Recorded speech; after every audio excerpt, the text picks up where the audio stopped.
Marine Le Pen est-elle sincère ou non, dit-il. Réponse, ce n'est pas la question.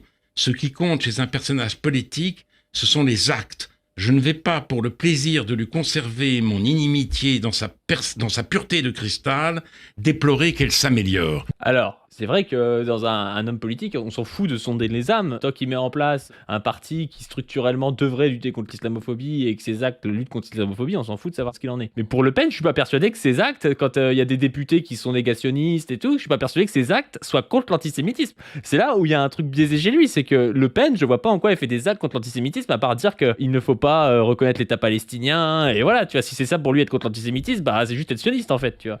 C'est ça. Mais ce qui est marrant, bon, déjà, moi je trouve que Jacques Julliard, quand il parle de Marine Le Pen et de l'extrême droite, il pense à pureté de cristal alors qu'il aurait mieux fait de penser à nuit de cristal, mais ce qui donne une idée de leur chemin. Mais ouais, comme tu dis, à part soutenir le régime le plus ethno-racial et d'extrême droite du monde, qu'est le régime de Netanyahou, État sioniste, déjà en lui-même, sa constitution de 2018, sa pratique, ses actes, comme dirait Finkielkraut, de colonisation, d'expropriation, de violence.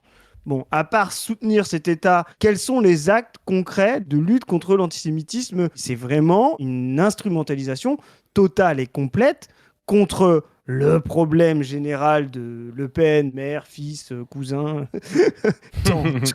Tu vois ce que je veux dire? En plus, c'est drôle. Et Finkielkraut, ils se rejoignent là-dessus. La soi-disant grand remplacement par l'islamisation et l'islamo-gauchisme. C'est ça qui les rejoint, quoi.